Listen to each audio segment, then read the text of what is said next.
Hey, everybody, welcome back to your Dawn of Autonomy podcast. I'm Dawn Zoldi, your host and the CEO of P3 Tech Consulting. We have an incredible episode for you today as we continue on a month dedicated to this theme of protectors and defenders, sponsored by Nokia as well as Flying Lion. So, and the CEO of P3 Tech Consulting. If you all missed that show last week, it was amazing. So go ahead and check that out. And we are live, of course. So, as with any live show, we might have some glitches and just heard some feedback. And Alex is on his phone today. So we've got Alex Momand with us, and we just lost his face. Super cool. See if we can get him back. Alex is with M&R Environmental.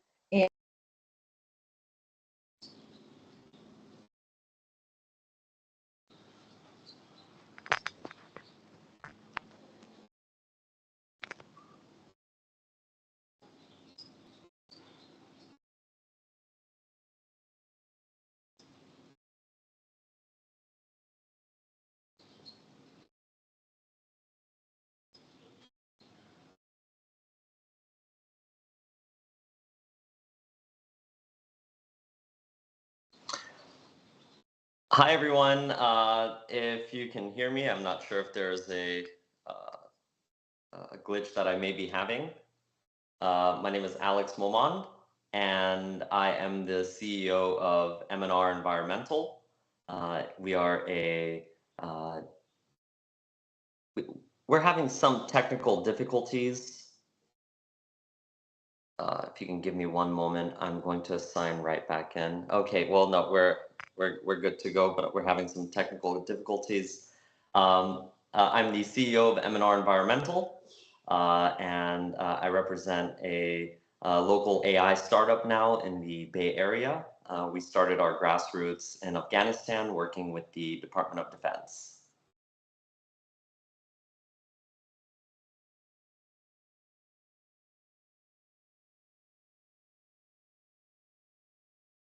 Okay, I'm having a little bit of a technical difficulty. I'm going to just try to sign right back in.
Hello again, this is Alex Momand. I apologize, I was having some technical difficulties.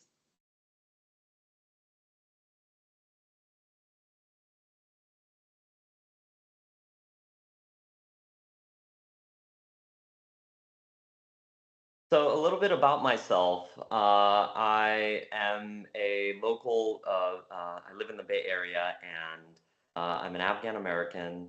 I started here locally in the Bay Area, starting with local environmental work. I then transferred over to Afghanistan and started looking at various opportunities in Afghanistan. And I was able to come across many issues that were present in Afghanistan, such as the active use of burn pits. And I was able to collaborate with the US military leadership to stop the use of these toxic burn pits that were bringing harm to our military out there, and also to the local populace by starting a local recycling program.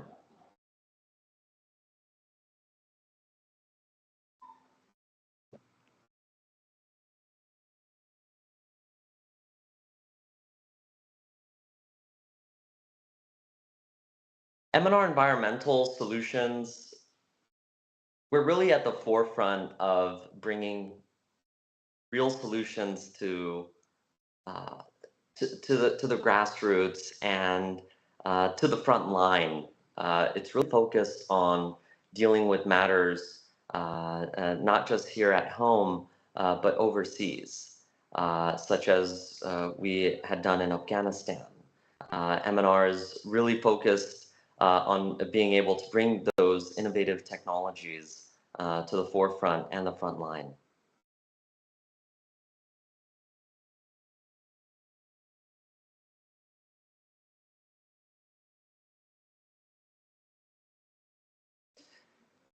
Being able to work with the Department of Defense in Afghanistan, and particularly investing over $12 million in the critical infrastructure there, it has taught me a lot, particularly within the company, where we would be then building now, which is our AI startup. How can the technology that we're building here at home in the United States, how can that be deployed? And we're fortunate with M&R Environmental that we've had that experience in Afghanistan where we were able to deploy our local technology there. And now as artificial intelligence has taken a big leap, how can that be implemented in other frontline scenarios? So the experience that we were able to obtain during the years of operation in Afghanistan has taught us a lot, particularly with the deployment of technology.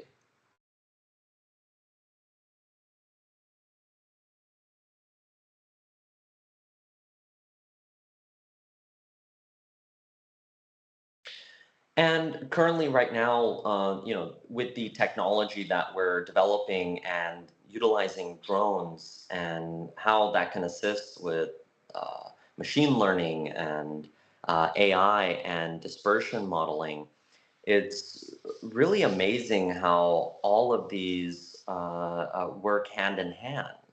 And for us to be able to utilize a drone that can, carry a heavy payload, carry a mass spectrometer or a gas chromatograph, be able to carry various sensors and cameras, and to be able to feed that data in real time, and feed it through an AI that we're building, it's remarkable. And one of the great promising ventures that we're currently pursuing is the situational awareness within minutes, not days, where all of the data that's being collected by a drone, and also stationary sensors, and being able to have the AI utilize,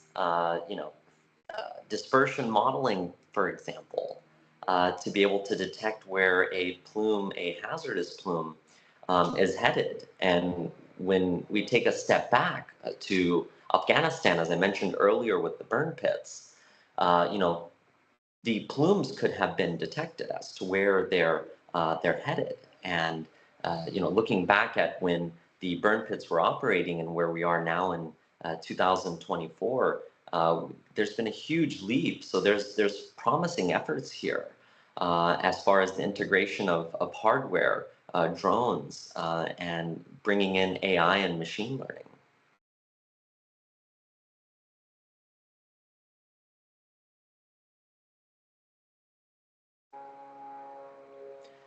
So physics-informed neural networks, PINs,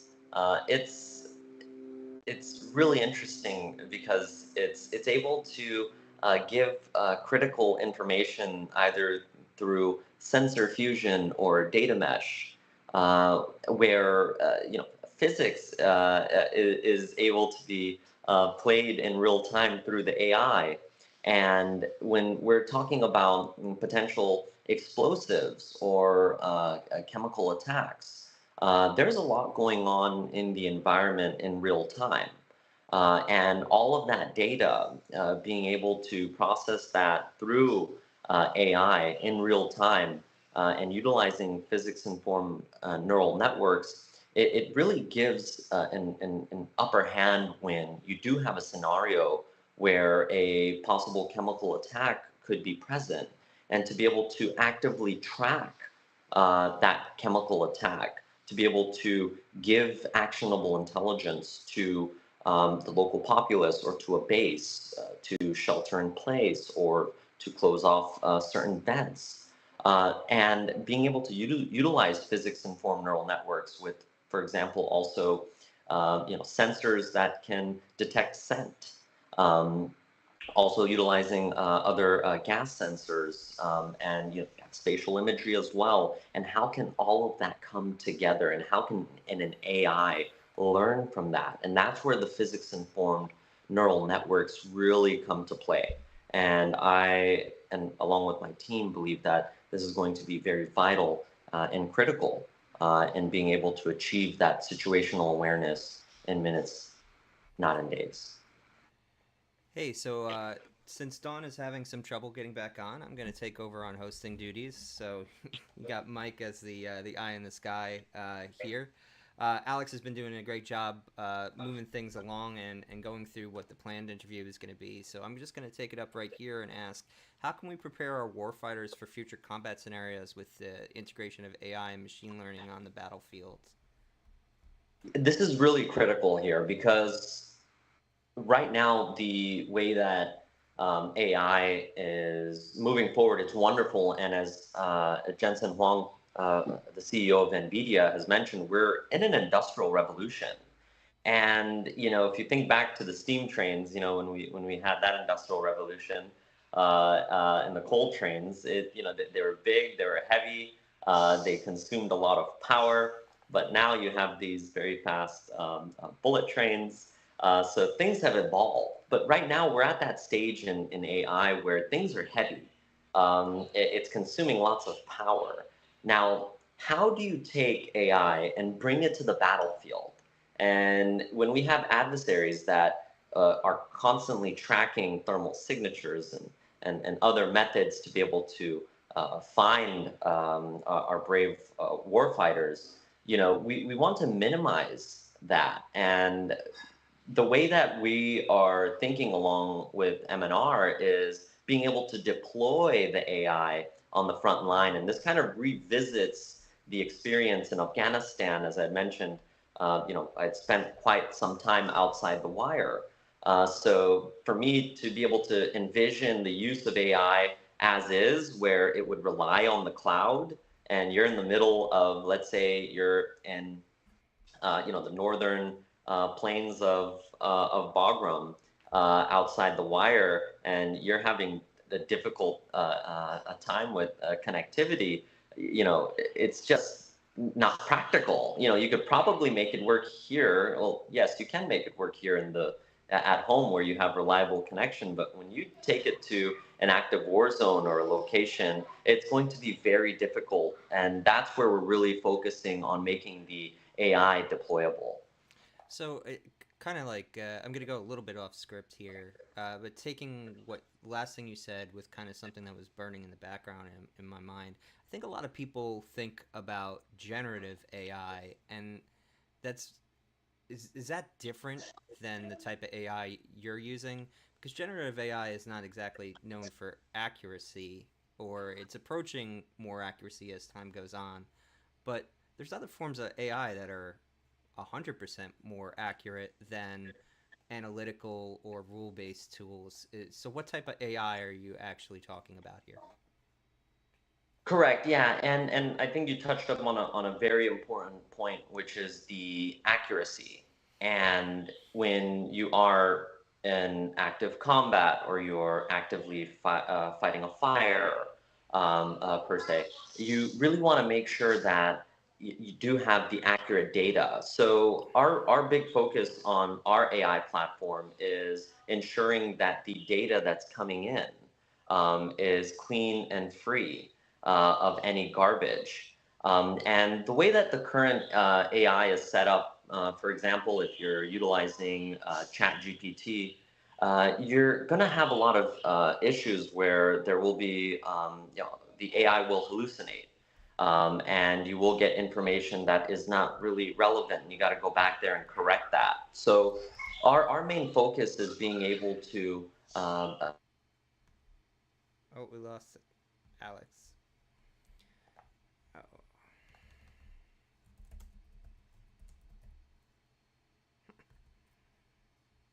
Okay, so looks like we lost Alex.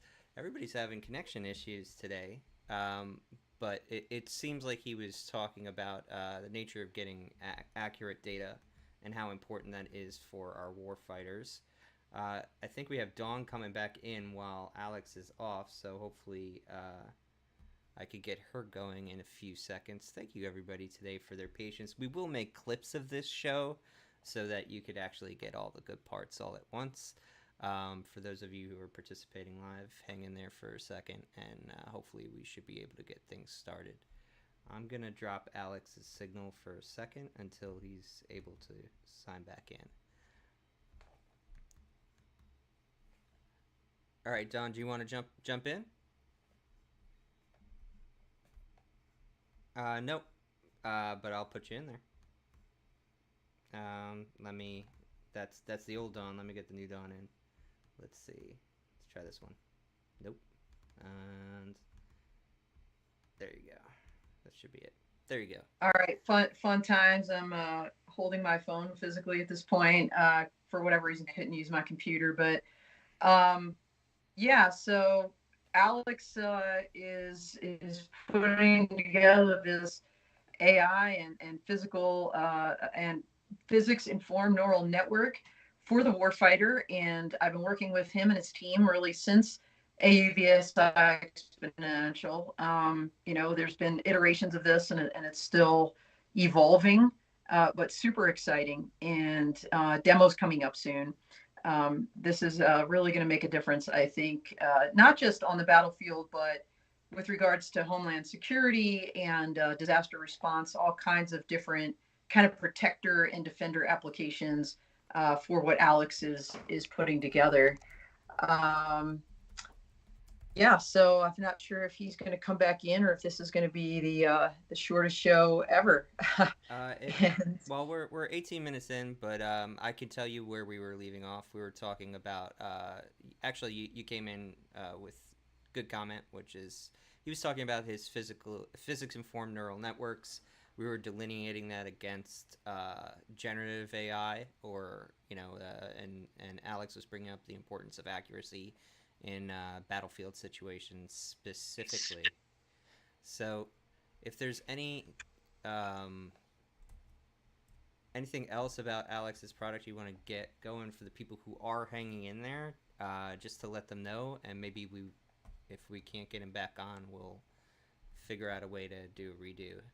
There he is! Yay! Oh, yep. We made it. Okay. Maybe it's possible both of us will be in the show at the exact same time. Excellent.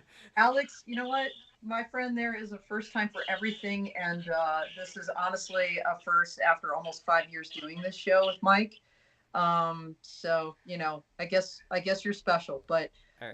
Let's jump back into the physics informed neural networks, and let's talk about basically the risk or the threat if you're using a network that isn't closed, and kind of being fed with data that possibly that is not from your own organic information.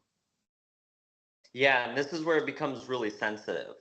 Right. If you're doing a local project with the city, trying to mitigate flooding in certain areas, then yeah, okay, you can play around with open source. But when you start getting to an active firefight or a war zone, you're really going to make sure that the sources that you are using are going to be either your own, or if there is a variable within the source where it could just be satellite imagery, that the physics-informed neural network and the AI is not totally reliant on that specific feed of data. So this is where we're really focusing on the data mesh and sensor fusion. So, if it's going to be with the military, we're going to ensure that whatever sensors that we are utilizing internally are secure, are safe, and are adhering to DoD standards. In addition, if we are going to use any open source, we're going to make sure that the open source data is not really that of a critical component to our AI, to where it would any compromise would cause us to have a fail or have poor data. Yeah. Yeah. Okay. Very, very cool. So, Alex, did you talk a little bit about some of the technologies from a sensor standpoint that you're looking at? And when you were offline for a minute or two there, I was talking about how you might have some upcoming demos. I don't know if you wanted to talk a little bit about what you're hoping to showcase as part of this pin and the AI that you're putting together. Yes, and a big part of our demos, particularly, is to showcase the technology. And what's really important when we showcase the technology is that it's functional and it works. And the only way you do that is by actually deploying it.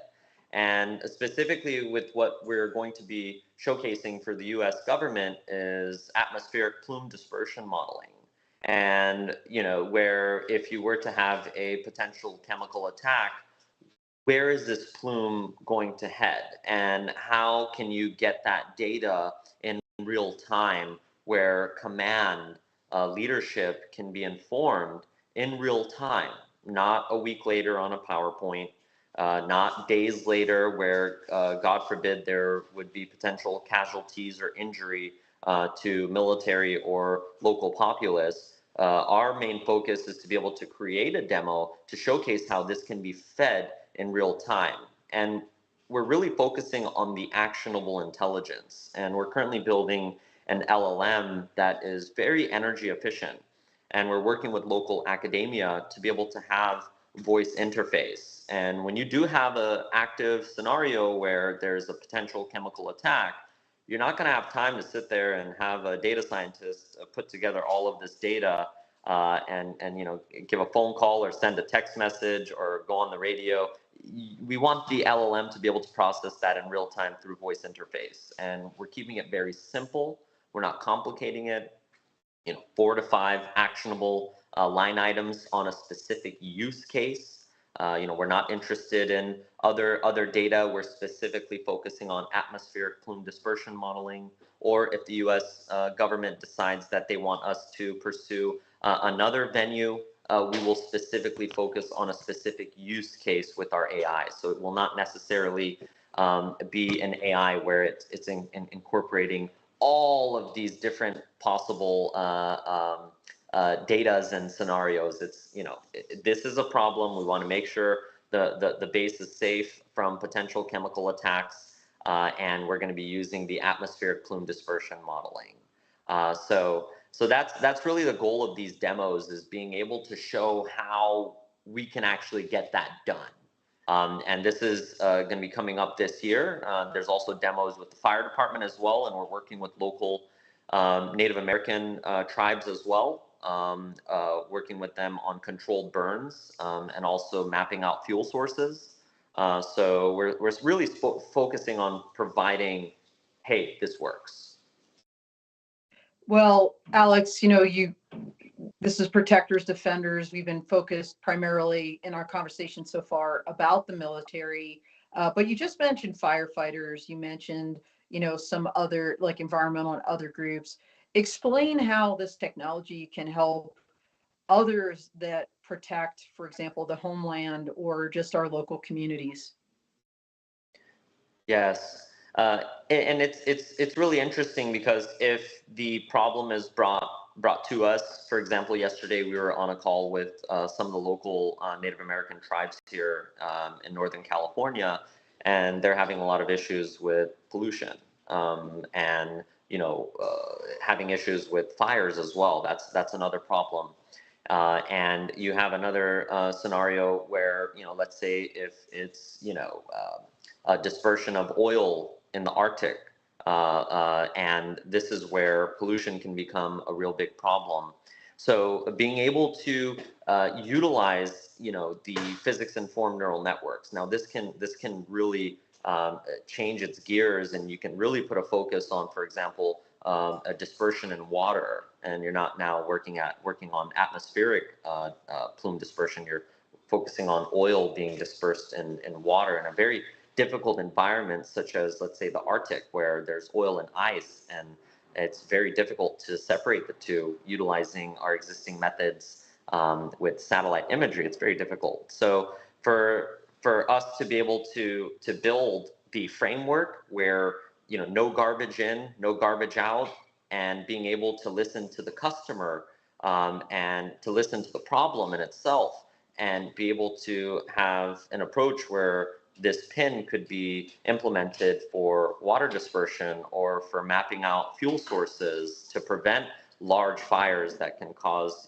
huge amounts of loss to the state, and also in terms of the significant pollution that that we will end up breathing in, and it just carries on. So being able to really have this amazing approach where, the pins, the AI, the LLM that we're building, how this can really be integrated with so many different use cases. Wow, what you're doing is so critically important, Alex. Did we, when I was not able to be in the call, did we talk a little bit about the expert team that you've gathered around yourself to help build this technology that you're so focused on? Yeah, no, we didn't talk about that, and I think that's been probably the most rewarding part of this is, going to these expos, going to these events. Even you and I, Don, we met at an expo, and that's really amazing how we were able to just come together, and you kind of just read the energy that the person's putting out, and it was amazing watching you right there on the front row, and we sat next to each other in San Diego, and similarly, to the same token, going to these different shows and events with AI, ranging from here in the U.S. to, I went to Belgium. I went all over Europe, and I was able to meet some really intelligent, passionate people, just like yourself, that are really driven on making a difference. And I was able to recruit worldwide, in my opinion, some of the top data scientists, majority of them which are American, and they are just phenomenal. They are a team that is just working so well hand in hand. They are extremely intelligent, and for myself, being able to bring the knowledge of what happens outside the wire in an active war zone to these highly intelligent and capable scientists, and for them to then go to the drawing board and build a platform such as we've been building now. It's incredible how it really comes together. And it's interesting because no is really not an answer. There's a lot possible, especially with AI. It's really interesting. I've not received a hard no. The only time I've received a hard no, it's like, hey, let's just focus on technology 5 to 7 years from now, because I'm pushing on the 10 year from now brink. But it's been phenomenal just recruiting some of the best data scientists worldwide. And you've also, I kind of mentioned sensors, but you've also gathered a bunch of different technologies as part of, preparing for the demos that you're about to do, right? Because I know, Alex, you and I talked about this. You're somewhat drone agnostic in terms of an airborne platform. With regard to the sensors, you looked at a whole range of things. A lot of companies and C-suite folks watch this show, Alex. For those that are out there, who are you still looking to partner with in terms of putting together, kind of a holistic solution? Yeah, I think the partnerships, it's really what's critical, and everyone that is out there developing these critical hardware components, they really are a big chunk of this platform, because without that critical data coming in, I mean, the AI is useless. It's breathing and living off of the data, and to be able to have deployable sensors, hardware that are resilient. There's so many different conditions with the weather. You're not going to have a perfect sunny day. There's going to be gusts. There's going to be rain. Are there going to be malfunctions? And I would say that some of the big takeaways that we're finding so far is just really ensuring that the sensors that we're getting, hey, they're housed, they're waterproof, because there will be situations where you will have moisture, humidity, there'll be rain, and when you're operating and the AI is really relying on this data to come in, and it's now not transmitting that data, well, that really takes away a big component. And if you go back to the physics-informed neural network, you need that data and that sensor fusion. And also being able to have stationary sensors placed as well. And that's something that we're also really focusing on, is building digital twins, deployable digital twins. So with the hardware component, I would say as resilient as it could be produced, and taking into account various weather conditions, taking in account that this could be deployed in active war zones where there could be hostile activity, and ensuring that the connectivity is there and present. So the hardware folks that are out there, they play a huge role. So, and as they're advancing, as technology is advancing, so does our AI platform. So the more resilient they can make it, the much more reliable the AI will be. Awesome. Hey, Alex, in terms of next steps, like where are you in kind of this development timeline, and when do you expect to be able to demonstrate your solution? Yeah, and I would say right now, we're starting some of our demos next week with the fire department, and with the DoD, we're hoping to complete that for the end of the year. There's a bit more components and parts that really need fine tuning prior to deployment with the government. So we're hopefully going to be deploying our demos with the Department of Defense before the end of the year. But as far as our AI being deployed, we're hoping that it will be in its, in that initial phase of its demo stage by the beginning of next year, tuned out, and being able to get it out by then. But definitely by this year, getting a few demos out to the fire department and the DoD. Awesome. Now, you mentioned you've gone to a lot of different expos and conferences. You kind of alluded to that you and I met in San Diego. That was AUVSI's Exponential. Where can we expect to see you in person next, where folks can meet you and you can do some maybe B2B conversations? Yeah, I would really like to start going out to a bit more of the expos that you've also attended and that you have on your agenda as well, because I was able to meet so many great like-minded individuals there as well. But I would say possibly at the next NVIDIA GTC, and I believe that we also have a conference coming up in September. Yeah, That, so fun yeah. fact, everybody, Alex is going to Las Vegas, the commercial UAV. So that's kind of the next big drone industry event. And stay tuned for the full crew live from commercial UAV. Alex will be also featured on that show. I can't wait to get your impressions after you walk around that floor too, Alex.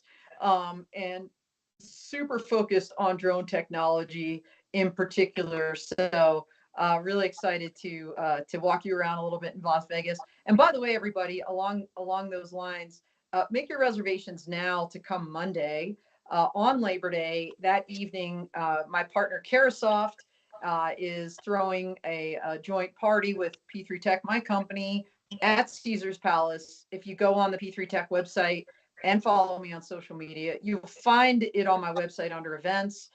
There's a link there to sign up. It's free. It's going to be awesome. And so you'll get to meet Alex and so many others there. So hopefully y'all can join us. Um, all right, Alex. So we covered a lot of ground. Well, you did mostly in my absence, but what did we miss before, we're getting close to the end of the show. I want to make sure that you have an opportunity to kind of, provide your concluding remarks, and also to, of course, please tell people, besides seeing you in Las Vegas in early September, how they can reach out to you and find you otherwise. Yeah, LinkedIn is really amazing. I've been able to also make great connections on LinkedIn. So you'll be able to find me on LinkedIn.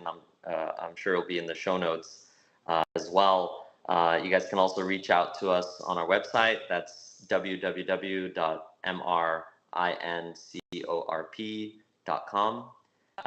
And you can reach out to us directly there. And I would love to discuss, see areas where you may have any collaboration, or just reach out and see what possibilities may be out there. I'm very open to that.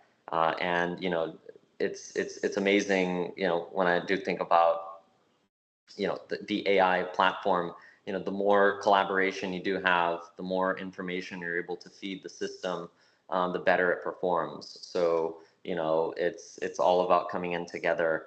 So if there is an opportunity to work or collaborate with anyone that this podcast and interview resonates with, please feel free to reach out.